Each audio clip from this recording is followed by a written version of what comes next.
In today's video, I'm going to be discussing $15,060 and $20,440 for the low income in 2024 and how this will be increasing in 2025 by roughly how much and why this is a good thing. I have all the details for you here in the video. Let's get into it and discuss what's going on. First off, thank you so much for liking and sharing this video with those buttons right down below the video. I really appreciate it. Thank you so much. Also, if you know somebody that may benefit from this information who is low income or a fixed income beneficiary, will you please make sure to share this video with them, again, with the share button down below. Thank you. I really appreciate your support. Thank you so much for being here and watching. I really do appreciate it. Let's get into it and talk about it. All right, so I want to talk about these numbers because these are very, very important thresholds, especially for the low income and fixed income beneficiaries when it comes down to any of these benefit programs that may be used or taken advantage of by the low income and fixed income beneficiaries, which is about 50 million people all across the country, give or take a little bit. It's a lot of people that are enrolled in a lot of these different programs out there, and guess what? It's all based off of these numbers that I shared with you at the beginning of the video. $15,060 right now in 2024, or $20,440 again for other people right now in 2024. But these will also be increasing, by the way, in 2025. But I want to share with you exactly roughly how much we can anticipate these to increase, what this would mean for the low income, and why it actually makes it a little bit easier to get benefits from some of these benefit programs as a result of these numbers right here, okay? Pretty interesting, okay? That's what it always pegs off of, is these numbers. I know it sounds weird, like, but wait, I need help, I need assistance, I need this, I need help from this one program, things like that. I agree. That's the situation with a lot of people, but they look at the details of your income as a percentage of these numbers I'm sharing with you. All right, so it comes down to the federal poverty line. That's what it comes down to, okay? So let me share with you really quickly. Right now in 2024, the federal poverty line for a household of one individual is $15,060, which, by the way, this is the federal poverty line, okay? I think I said that just a second ago, but I just want to make that very clear, okay? So that's a household of one individual. $15,060 is income for the entire year, or that translates into a little bit over $1,200 a month is what that comes out to be basically somebody who is at or below the federal poverty line in 2024, okay? Now, for a household of two individuals is $20,440 for the entire year for a household of two, or a little over $1,700 a month of gross income would be to determine if somebody's at or above or below or in relation to the federal poverty line right now in 2024. However, guess what? These numbers are adjusted higher each and every year based on a variety of functions and factors, but this is a good thing, okay? Because when these numbers go higher, it simply means that more people are able to get benefits from some of these benefit programs, and if your income isn't keeping up with how much these are adjusting higher, then you're pretty much good. Now, here's the thing. When it comes down to access and eligibility for a lot of these benefit programs, for example, like housing assistance, food assistance, SNAP benefits, some of these other food assistance programs that are out there, there's a bunch of them. You've heard me talk about them. Recently, there was the internet program that was offering free internet or discounted internet, programs like LIHEAP, HWAP, WAP program. Again, there's a whole bunch of programs that are out there, and all of these are based on the federal poverty line and your income as a percentage of it, okay? That's why these numbers are so important. Now, for 2025, we can anticipate that these numbers are likely going to increase by about, give or take a little bit, 3%. Now, I think this 3% figure is actually a little bit conservative, which is okay, right? So if we calculate a little bit low, there's nothing wrong with coming in a little bit low. And then if they actually go higher, that's not a bad thing either, right? But running conservative numbers here probably isn't such a bad thing. But let me run the new numbers for you and tell you exactly what this will translate into for the calendar year of 2025, okay?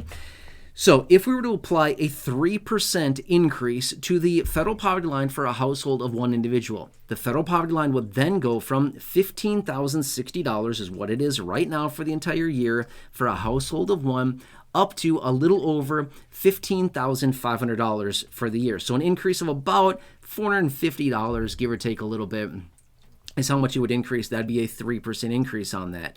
Not bad, right? So that just simply means that if somebody's income has not kept up with that, it simply means that hey, if you're right around the federal poverty line, if you're below, things like that, it's a lot easier to get benefits from these programs that are out there. If your income is either at or below the federal poverty line, you can get a lot of benefits. I mean, if your income's right around there, you're good. If your income's, say, 10% above, it may not be as easy. 20% above, yeah, it gets a lot harder. 25, 30, 40, 50% above the federal poverty line, yeah, the benefits are really phasing out big time then, because they really want to offer these assistance programs to most people who are right around the federal poverty line, maybe a little above, right at it, or definitely below. If you're below the federal poverty line, you've got a lot of programs at your disposal that you can take advantage of, okay?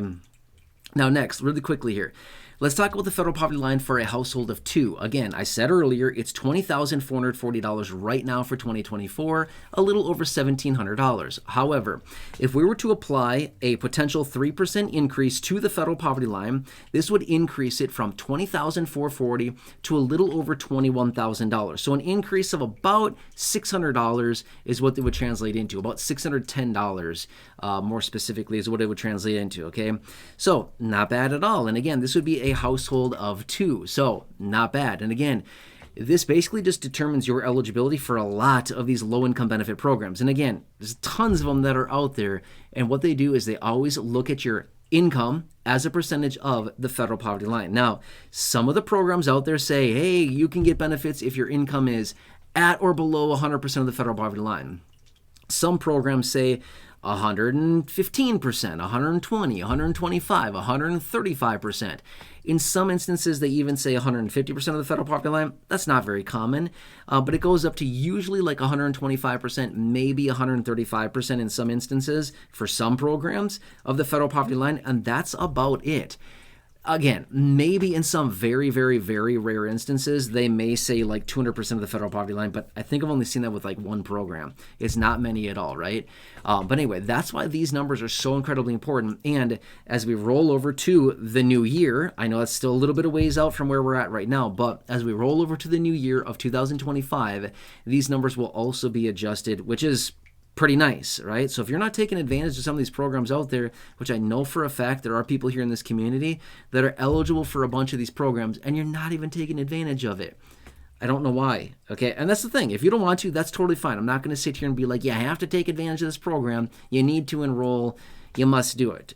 If you don't want to, that's totally fine, but that's why I bring you the information in these videos, so you can keep it up to your discretion to determine if you want to apply or not, or take advantage of a program, and that's okay. Sometimes, like for example, the SNAP program, Supplemental Nutrition Assistance Program, sometimes people don't want to enroll in that because all they'd be eligible for would be the minimum payment. Well, is that really worth your time to go through all the headache of applying and everything like that to get, you know, a little over $20 a month? I don't know. Some people, as I've talked to them, they've said, I don't want to do it. I don't want to be enrolled. I don't want to be associated with this program if that's all I'm really going to get. It's not worth it for me. And again, that's fine. That's totally up to somebody's discretion. If they want to decide that, that's okay. But there you go. Okay. So these are the numbers as of now and kind of the anticipations going forward. And we'll see what happened. A couple years ago, actually it was last year, 2023, the federal poverty line increased by 5.5% because, you know, obviously inflation was a lot higher then. So we'll have to see here what happens and what these numbers truly come in at. But these are the estimates and the kind of the forecast for it right now. All right. So anyway, I hope this helps you. Please subscribe down below, share the video, like the video, all the buttons down below. Otherwise, leave a comment, question, feedback down below as always in the comment section, or check out the other videos here on the channel, the thousands in the video library, the ones I've hand selected for you down below in the description or the top of the comment section, and right now popping up on your screen as well. You'll see some videos there. Take your selection down. Enjoy your day. Thanks so much for watching. Really appreciate it. Take care. Have a good one, and I'll catch you again later in the next